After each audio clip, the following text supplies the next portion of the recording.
At Anurag University, be everyone you dream to be.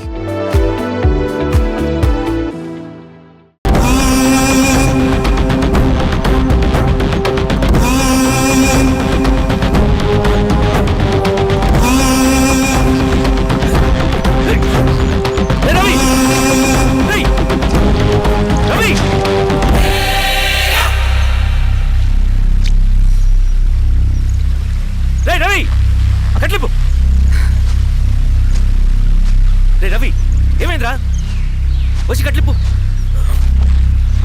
ఏమైందిరా నీకు కట్లిప్పు రే ఆ పోలీసుకి లొంగిపోవటం ప్రెస్ మీట్లో మాట్లాడటం అంతా నిజం అనుకుంటున్నావా రే అవంతా ఒక స్ట్రాటజీరా యుద్ధంలో శత్రుబలు పెరిగినప్పుడు మనం మొండిగా ఎదురెళ్ళకూడదు లొంగిపోయినట్టు నటించాలి అది నిజంగా లొంగిపోవటం కాదురా శత్రువుని ఏమార్చడం నేను అదేరా చేశాను అది నిజం అనుకోకు ముందు కట్లిప్పు రవి విప్లవంలో నష్టం అన్ని వైపు నుంచి వస్తుంది నువ్వు నేను ఇంకా మిగిలి ఉన్నాం కదా ఇంకొక దళాన్ని నిర్మితాం విప్లవాన్ని కొనసాగిద్దాం ముందు కట్లిప్పురా ఏంట్రా నువ్వు మాట్లాడిన ప్రతిసారి నాకు చప్పట్లు కొట్టాలనిపిస్తుంది అన్న నువ్వు చెప్పేది నమ్మాలనిపిస్తుంది ఇప్పుడు కూడా నమ్మేవాడిని కానీ ఇది ఆపుతుంది. మతం మత్తుమందు లాంటిదన్నాడు కార్ల్ మార్క్స్. కానీ అంతకన్నా పెద్ద మత్తుమందు కమ్యూనిజం. ఆ కమ్యూనిజం మత్తులో నుండి నిన్ను బయటకు తీసుకురావడానికి బలమైన సాక్ష్యం కావాలని నాకు అర్థమైంది. ఎలక్షన్ నుంచి విత్డ్రా అయ్యాక నేను నా ఫ్రెండ్ స్వప్న వాళ్ళ ఇంటికి వెళ్ళాను. రే అర్జెంట్గా 25 లక్షలు కావాలరా. Thank you.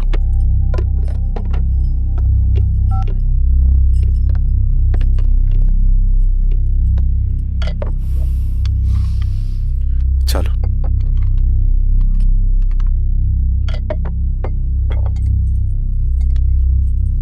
చాలు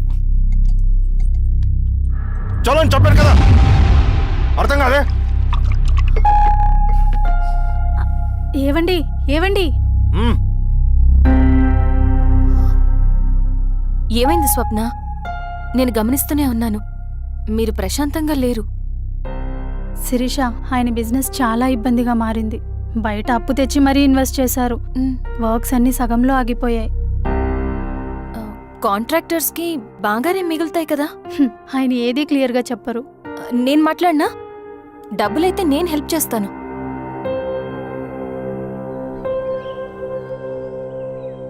అన్నయ్య చెప్పమ్మా. మీరు డబ్బు గురించి ఏదో ఇబ్బంది పడుతున్నారని అర్థమైంది. అవునమ్మా, ఈ ఏజెన్సీ కాంట్రాక్టర్ బతికే ఇంత ఏది సాఫీగా ఉండదు. అన్ని వైపుల నుంచి అడ్డంకులే. ప్రజల ప్రయోజనం కోసం బిల్డింగ్లు బ్రిడ్జ్లు కట్టాలి, అడ్డమైన వాళ్ళకి లంచం ఇచ్చుకోవాలి. ఇప్పుడు ఈ నక్సల్స్ ఒకళ్ళు తయారయ్యారు. నా బ్రతుక్కి పని పూర్తయ్యేదాకా ఫండ్స్ లిస్ట్ చేయరు, వీళ్ళేమో పంచాయనివ్వరు. ఏం చేయాలో అర్థం కావట్లేదు. నక్సల్సా? నక్సల్స్కి ఏంటి సంబంధం? అదే కదా సమస్య. బయట ప్రజల కోసం మేము ఉన్నామంటారు, లోపల ఎక్స్ట్రాషన్కి అలవాటు పడ్డారు. ఎవరు కరెక్ట్గా లేరమ్మా. ఎక్కడి వాళ్ళన్నయ్య? పినపాకం మండలం నక్సల్స్ 25 లక్షలు అడిగారు.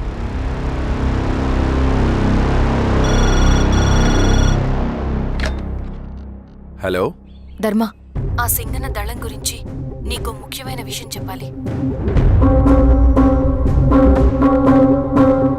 సరే, ఓకే, బాయ్. నీతో పర్సనల్గా మాట్లాడాలి. బయటకెళ్ళు. చెప్పు. అన్నయ్య చనిపోయిన తర్వాత ఎలక్షన్స్లో పోటీ చేసిన నన్ను సింగన్న దళం కిడ్నాప్ చేశారు. కానీ అక్కడ ఒక వ్యక్తిని చూశాను. ఆ వ్యక్తిని అన్నయ్య చనిపోయే ముందు తన దగ్గర డబ్బులు తీసుకోవడం గమనించాను. ఆ క్షణమే సింగన్న దళంపై నాకు అనుమానం వచ్చింది. I'll take care.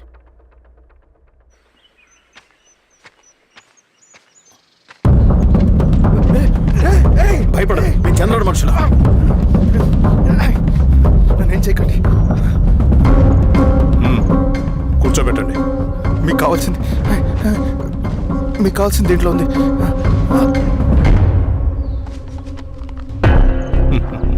కాంట్రాక్టర్ డబ్బులు కదా, కొత్తగా ఉన్నాయి.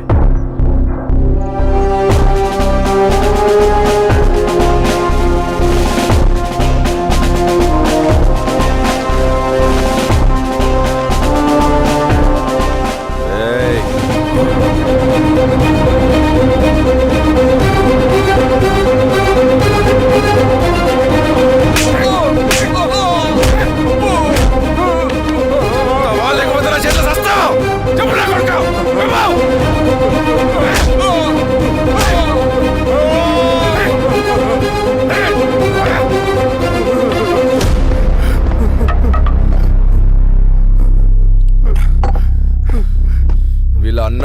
ప్రేమ అభిమానం ముందు మన పోలీస్ లాఠీలు ఓడిపోయాయి.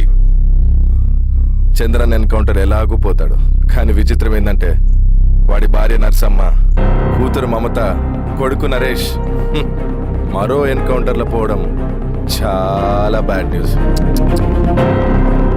చెప్పు శిరీష, ఏం చేయమంటావు? నువ్వు ఒక డెసిషన్ తీసుకున్న తర్వాత ఎవరి మాట వినవు కదా.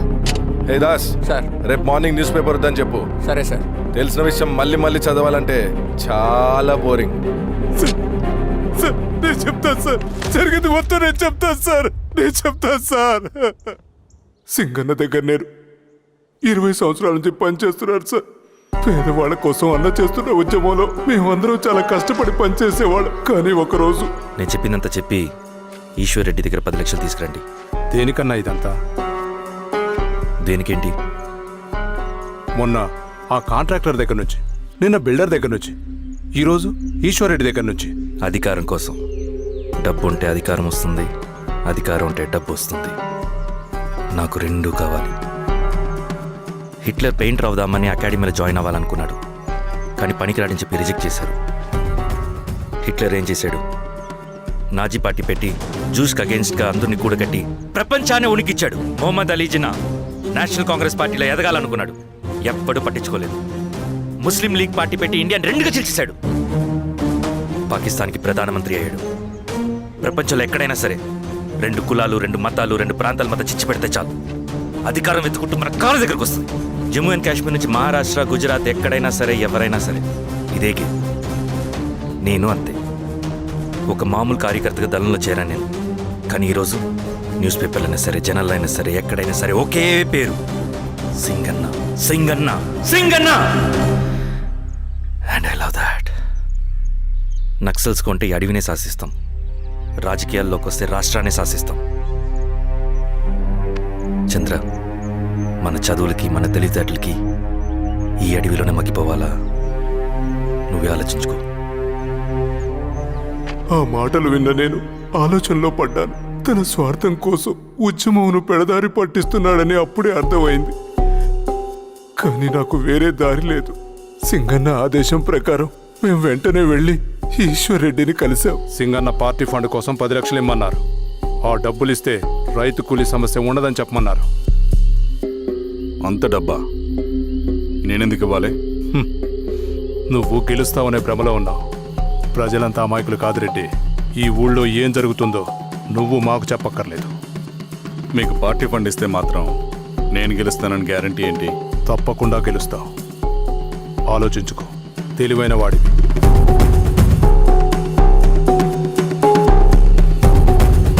సరే.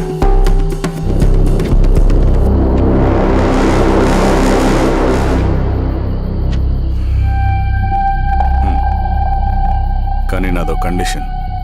నేను సింగన్ని పర్సనల్గా కలవాలి. చూస్తా. కానీ ఒక విషయం, ఈ మ్యాటర్ బయటికి రాకూడదు. జాగ్రత్త. సింగన్న స్ట్రాటజీ ప్రకారం మాకు ఈశ్వర్ రెడ్డి దగ్గర నుంచి డబ్బులు వచ్చాయి. అప్పుడు నరసింహుల్ని పిలిపించి, నువ్వు ఎలక్షన్ నుంచి విత్డ్రా అవ్వాలి నరసింహులు. విత్డ్రానా? 30 సంవత్సరాల తర్వాత వచ్చిన అవకాశం అన్నా ఇది. గెలిచే ఎన్నికల్లోంచి తప్పుకోమంటారేంటి? ఎందుకన్నా? నిన్ను ఈ ఎలక్షన్లో నిలబెట్టింది కమిటీయే, విత్డ్రా చేయమనేది కమిటీయే. సెంట్రల్ కమిటీ ఏం డిసైడ్ చేసినా అది మనం ఫాలో అవ్వాలి. మనకి వేరే ఆప్షన్ లేదు.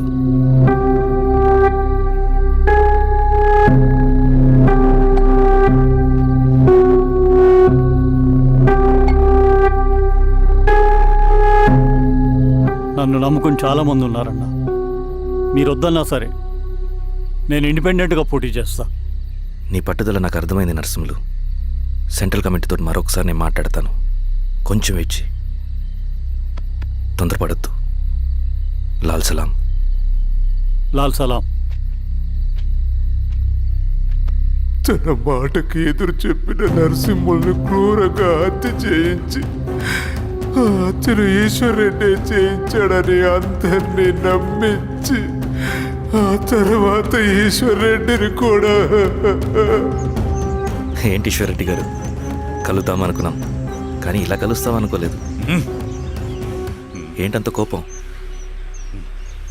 ప్రజానాయకుడు నరసింహను చంపినందుకు నీకు మరణదండనే. ఇంతకి నన్ను ఎందుకు కలుద్దాం అనుకున్నావు? నర్సన్ చావుకి నాకు ఏ సంబంధం లేదు. నిన్ను కలిసి ఊరు సమస్యలు, ప్రజా సమస్యలు పరిష్కరి. అడవికి సింహం రాజు, అడివైనా ఊరైనా ఈ సింగన్నే రాజు.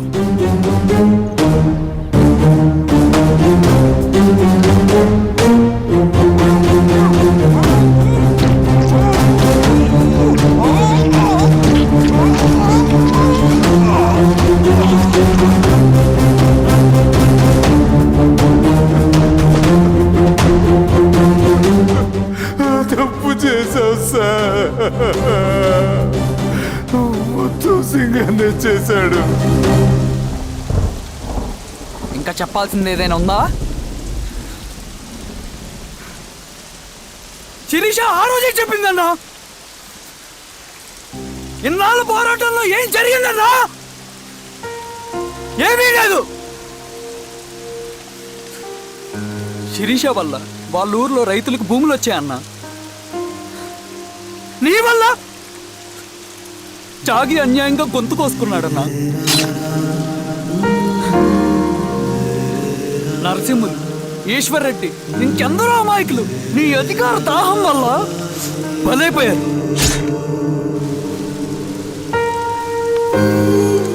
వీరస్వామి, పల్లెనప్పన్, ఇంకెంతో మంది పోలీసులు నీ కుట్రలో కాలిపోయారన్నా.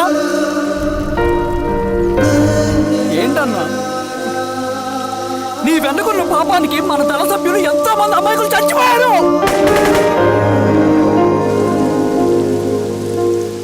ఆ జనాలు అమాయకులన్నా. నువ్వు మాటలు చెప్పి రెచ్చగొడితే నువ్వేదో సమాజాన్ని ఉద్ధరిస్తావని నీ వెనుకున్నారు.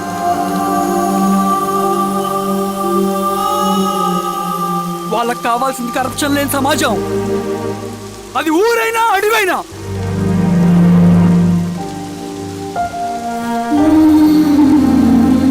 దేవతలాంటి అమ్మాయి అన్న బతికినంతకాలం అందరి జీవితాన్ని బాగు చేసిందన్నా.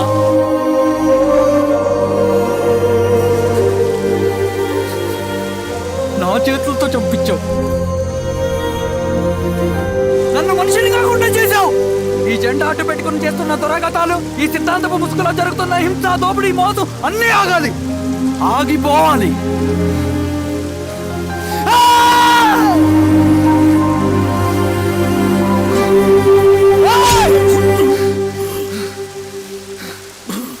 నువ్వు చెప్పిన సమాజం స్థాపితం కావాలంటే